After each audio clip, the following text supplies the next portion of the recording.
Hey friend, in this video, I'm going to show you how to get your reverbs to sound smoother, your delays to not be so either buried in the mix or, like too much or whatever. So before we do that, my name's Lucas. Welcome to Produce Perform. Pleasure to meet you. There's a mixing cheat sheet down below, absolutely free.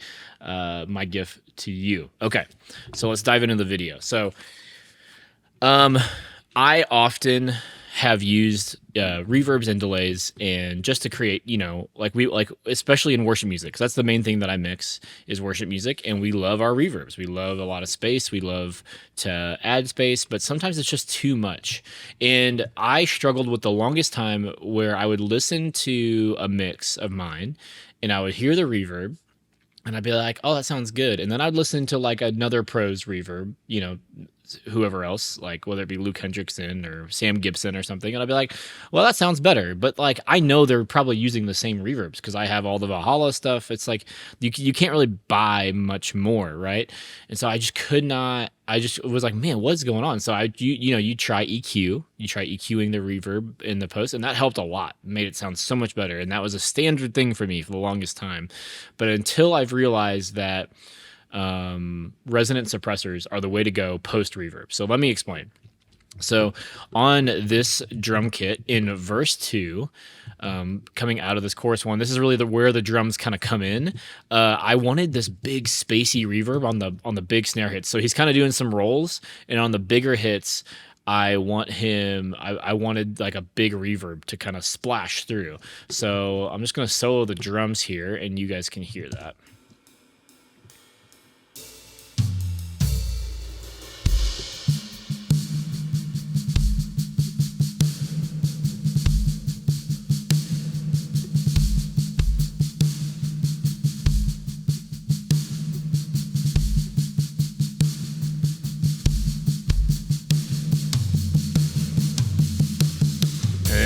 And now we're in chorus 2, so that reverb kind of dies down. And so here is the reverb. I'll just solo that real quick.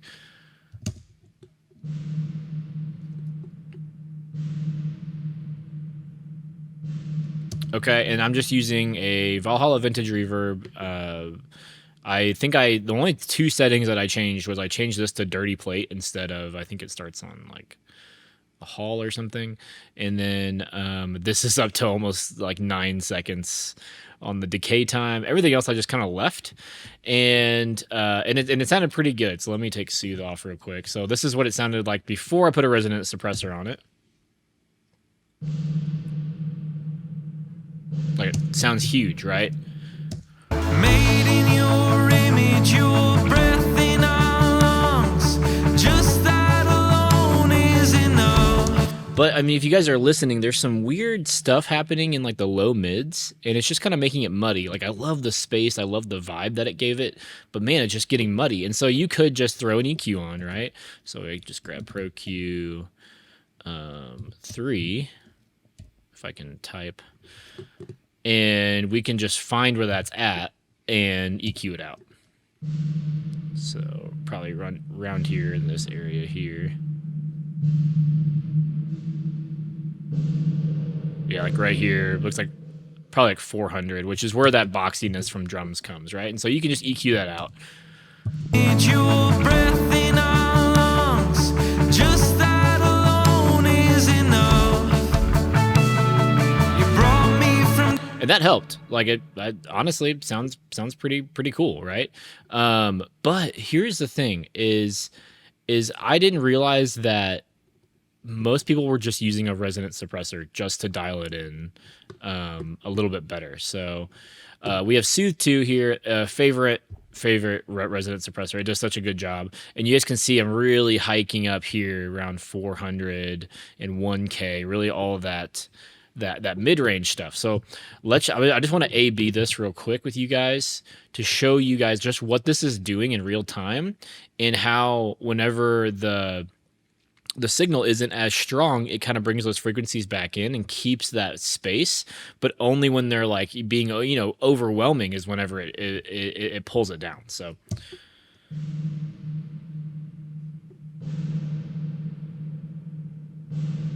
off. See how muddy that sounds? and then it just cleans it up. Cleans it up so nice, but we're still keeping the actual space. So I'm gonna A/B it with just the drum mix, so you guys can really hear what's going on with Soothe 2.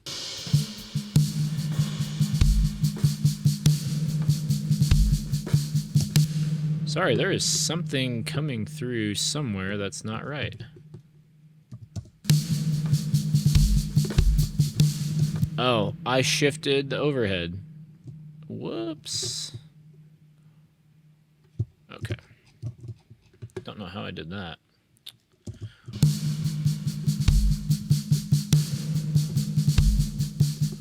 Okay, and then Soothe 2 off.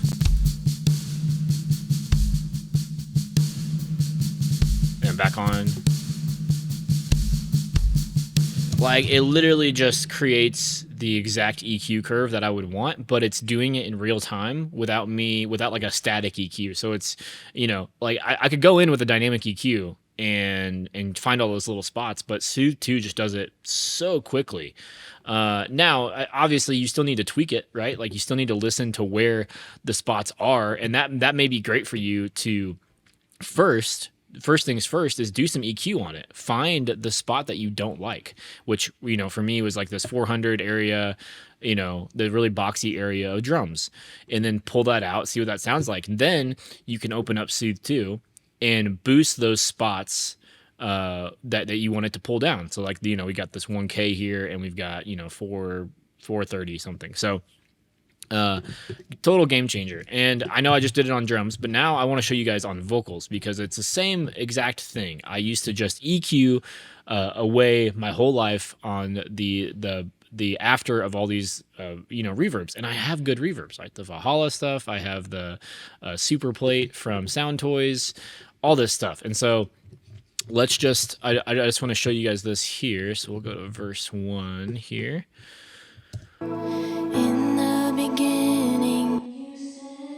So this is a plate reverb. If I take Soothe 2 off, it kind of has like that higher mid area will clash with your vocals. And so if I turn it back on, start from the top here.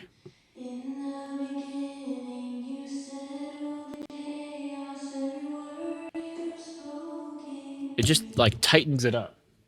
Tightens it up so much. So so let's do that with her vocal. Oh, that's not her vocal. Beginning, you settled the chaos. Every word you spoke came true. All you made, every star you hung, it all points back to one thing. So I don't know if you guys are hearing this, but like it almost puts the reverb and her vocal like together. Like it kind of like glues them together as if they're one. Whenever I put Soothe 2 on, whenever it kind of feels separated, whenever I don't have it on, which again, I would try to do that with EQ first of all, which you can see I have an EQ up here, but it's really just pulling out some low end. And then, so let me show you guys that on the other one too. So let's go back to verse 2. Made in your image.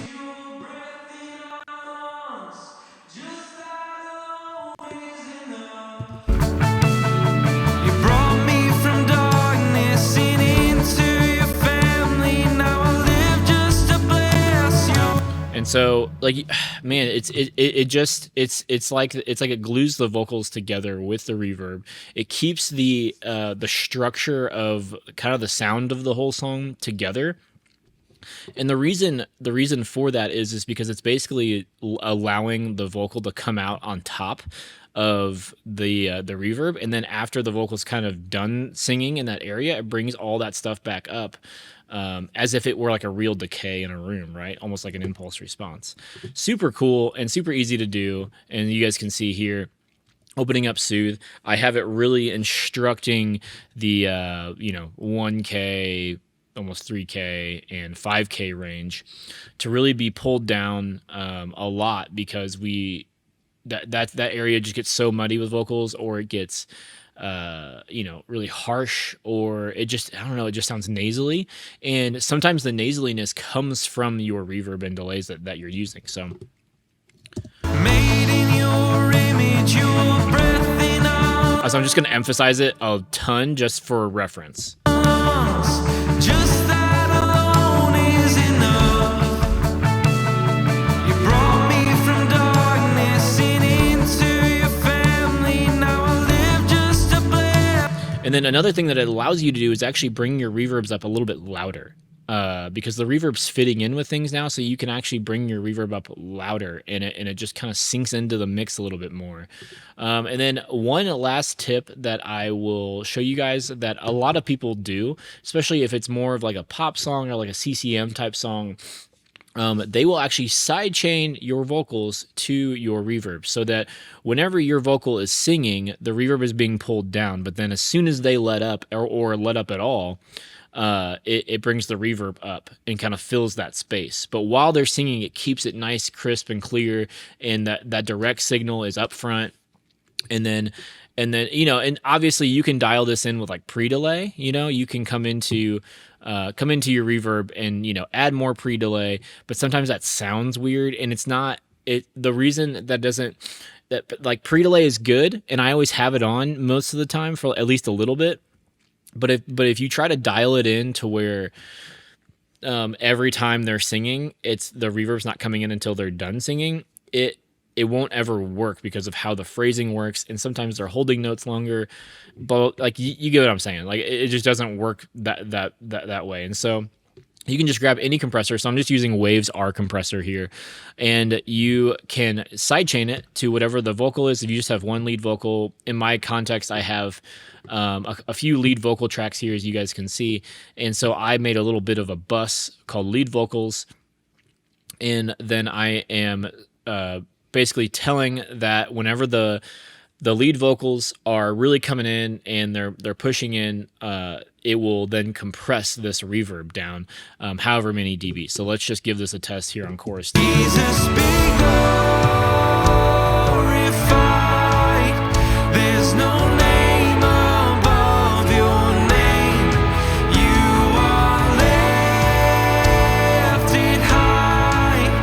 Your creation has to sing, be glorified. So here, let's go here. Just be glorified. There's no name above your name. You are lifted high. Your creation has to sing, be glorified.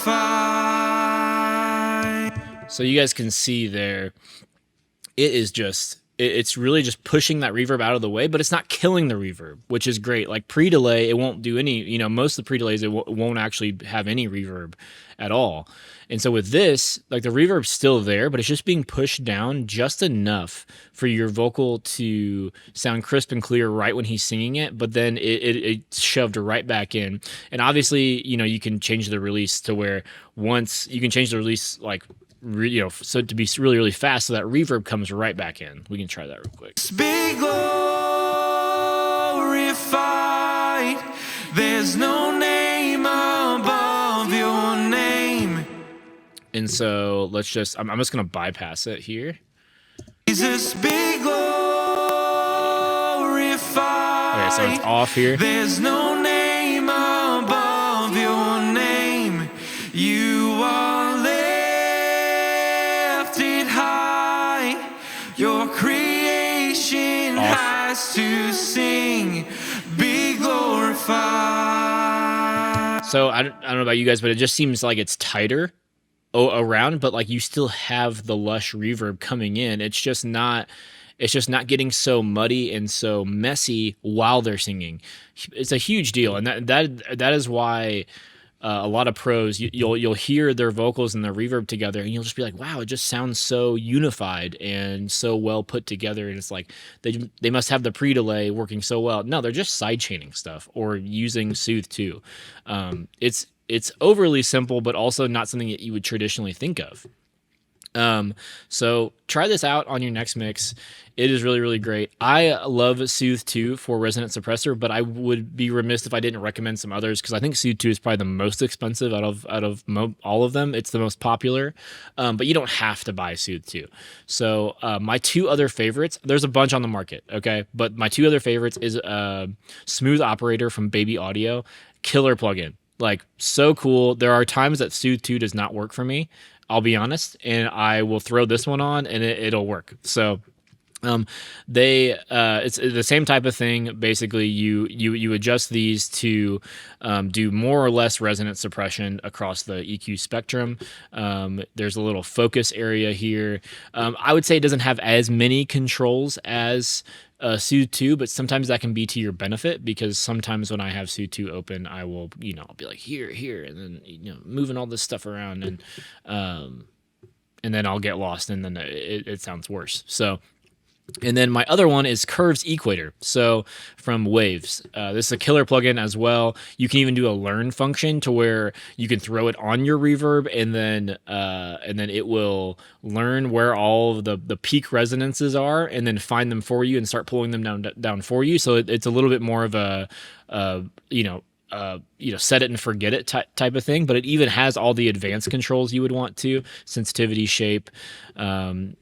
Even has a limiter built into it, how smooth you want it, attack and release and all that stuff. So, multi-band everything. So, these are my three favorites. I know Slate Digital just came out with a new one called, I think it's called Horizon, and I have not tried it yet. So otherwise I would talk about that one if I'd tried it, but I have not tried it. So, but those are my three, because I know people are looking to purchase plugins right now because it's Black Friday time, and resonant suppressor, in my opinion, if you're mixing professionally, is a must-have, or if you're trying to mix for other people, it's a must-have because it saves you, especially on worship music, because a lot of it's live, and and people's performances are not perfect, which you wouldn't expect them to be because they're people.